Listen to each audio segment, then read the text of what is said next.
So another project. Again, this is my 2005 Polaris Scrambler 500. Steering column was really loose compared to my other quad, and I thought I was just going to buy these new bushings. They didn't look too bad. I ordered a pair. Then when I was going to replace them, I noticed that the steering column is pretty much bent. So found one on eBay. I just got it today. Luckily $22. You can see the mounts look the same, and you can see how nice and straight this one is. So that is going to be the next project to get this thing going and hopefully running right. So that's going to be again my project today.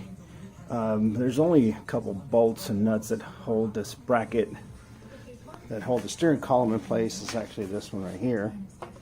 And then, like I said, these urethane bushings kind of sit in there to keep your steering column or steering column post from moving around. So it's going to be the next one. You can see I added my third light for nighttime riding. If I want to do that, I'm going to replace these. That's going to be next project, or a different project. So the first thing, of course, to remove this column is you have to pretty much remove the handlebars. And I was thinking I was going to remove all this stuff, but I think I'm just going to leave it on and just remove these 4 bolts and hopefully just flip the whole thing forward, so when I put the new one in there I don't have to move these things around or reattach them or anything. So this is just going to be the easiest way to do it. Alright, so 4 bolts. Here's the handlebars. Here are the headlight assembly. I used I'm not sure what size it is, but these are 11mm, and I used an 11 on top. This is the bottom. This kind of sandwiches the handlebars, hold them in place.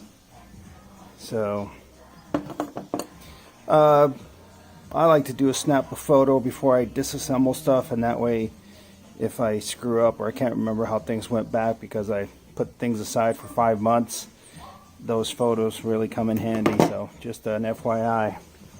And here, I mean, you can really see how bent the steering column post is compared to the one I just bought. So of course it's used, but it's in really decent condition. I might just clean it up a little bit and just spray a little bit of black paint on there so that, but other than that, looks really good compared to my tweaked current steering column on there.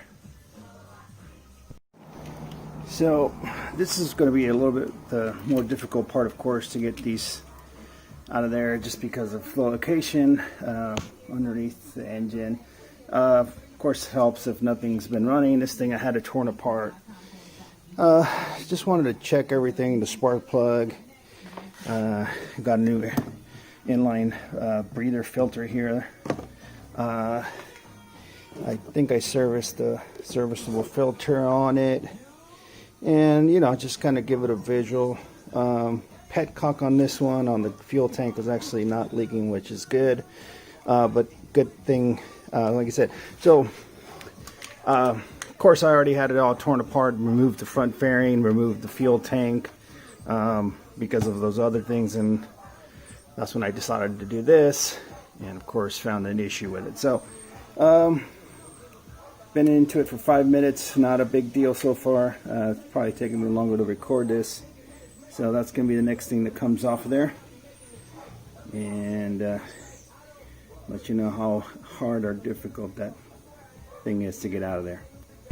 Okay, so this is from the passenger side, or the right hand side of the quad. Of course, you don't have the oil tank on this side, so it's really easy to get in here remove the two bolt nuts. This was actually 9/16, so I had a 9/16 on the bottom, socket on top, and they came off really easily, and then I just swung them downward. So the harder part is going to be there's a castle nut down here with a cotter pin. That's going to be, you can see it here on this new part. There it is right there. So of course you got to remove that, and what's nice is that you can see how big this part is here, so you don't have to dig around your toolbox. Hopefully I have it. If not, I'll see if I can use some channel lock pliers. So I was talking about this castle nut, removing it. Then when I started looking at this, I'm like, well, they didn't remove it. So there's literally two bolts. You can see in here the locking square on the back, and I think all you have to do is remove the two nuts on the lower side of the quad, and then the whole thing will slide right out. So that's what I'm going to do. So like I said, here is the bottom part. There's that collar, you can see it here, and there's a, kind of hard to get in there, but there's a bolt right there, of course one on the other side, and that means there's a nut on the bottom. So I'm going to remove that, and like I said, hopefully the whole thing just slides right out and I don't have to mess around with that castle nut. Alright, so here you can see the, and it's actually 1/2 inch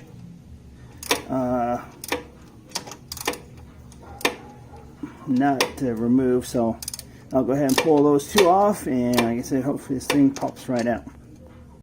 Okay, so both came out fairly easily. This one you kind of have to push down, hold it in there because it wants to pop out. Unfortunately, for some reason the screw, of course the nut wants to push the whole bolt up, so that's all you got to do. On this side, I just kind of swung this over so it would cover the bolt head, which is right there, and of course keeps it in place. So it's all loose. Now here is what I'm dealing with, so hopefully comes out there no problem, which might probably be easier if I did it with both hands, but there it is. There is the old steering column. Let me set that down, and then here is my replacement. So yeah, you can see a little bit of a bow on there. So hopefully this will solve that issue. Alright, so everything went back pretty much just in reverse of the way I took it off. Easy to tight. Now, just kind of looking at this. This might be a little tweaked also from what caused this to bend, but hopefully not too bad. I'm going to put the new bushings, put the bracket back on, put the handlebars back on, and see how much wiggle we have afterwards. Alright, so new bushings, put the bracket back on, 1/2 inch nuts tightened up. I mean, you can see that there is literally no wiggle whatsoever. So putting the handlebars back on. I'm not sure why I'm having a hard time with handlebars, but yeah, that'll solve this whole loose steering column shaft issue that I was having with it. And got this on eBay for $22. It was labeled as an 850 Sportsman, but when I looked up the part number, it's the exact same that the Polaris Scrambler 500 has. So I bought it, and luckily it works out perfectly. No issues there. And just a couple other little things I got to fix. I got an oil leak somewhere in here, so I noticed that that upper hose does not have a clamp for some reason, so not sure where the oil leak is coming from, but that'll be in the future. This looks like the water pump. You can see some of the grease and stuff that's on there, so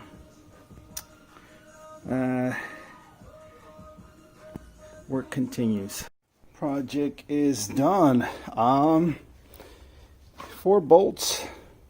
You kind of see the way it sits is this bracket that holds the headlights goes sandwiched in between the top of the steering column, and then you have the bracket that holds the handlebars in place. And this bracket is actually holds a small plastic cover, which I have set right here. That'll cover up all that hardware. So this goes on last because you have to have this off, or it makes it easier to put the fuel can in there, or the fuel tank here, and then the actual plastic on top. So you always want to put that last on there. Just make sure it is centered, you know, on both sides. I made the mistake of not checking that, and here is the final product. You can see, I mean, I am yanking on this with all my weight, and there is like literally no movement, but you know, handles, bars, move the wheels easily. So one more problem fixed. Like I said, I'm trying to get this thing dialed in. I'm out of the third headlight here. I'll replace, oh, I think I showed you another video. These 2 pigtails actually have 12 volts, so, and they're controlled by the switch. So I use those to power up this third headlight, and then I'll replace this with a 12-inch LED bar. But much better. You can see the steering. Well, the handlebars are nice and straight now. Before they were kind of cockeyed and to the side. And same thing, like I said, when riding it, you can definitely feel the movement of the steering column within this bracket. And I thought it was just the bushings. Bought the bushings, so those were about $12 bucks, I forget. Bought them on eBay. Steering column, same thing. I found it on eBay. I paid $22. It was like one of those 20 something or best offer, and I offered them 22, and they said okay, free shipping. Felt it was a decent deal. Here, and like I said, they had it marked as a Sportsman 850, but you can see Scrambler 500. This is the part number. Found it online at it's the same one, so I figured it was the same thing. So it looks like it fits the Scrambler, Sportsman 800, and the 450, and the 500, I guess, and then also this Scrambler 500. So easy, cheap repair. Like I said, I probably didn't even have to buy those, but even with those, I think at $30, $32, and probably did not take more than 20-30 minutes. All I needed was my socket set. Was able to get these 4 off. These 2 brackets are these 2 nuts here, 1/2 inch. Bottom ones, I think they were either 9/16 for the bigger ones here, and I think the ones that are on the bracket, like I said, are about I think 1/2 inch. So easy repair. Said 40 bucks, 30 bucks, and on its way to get back to tip-top shape.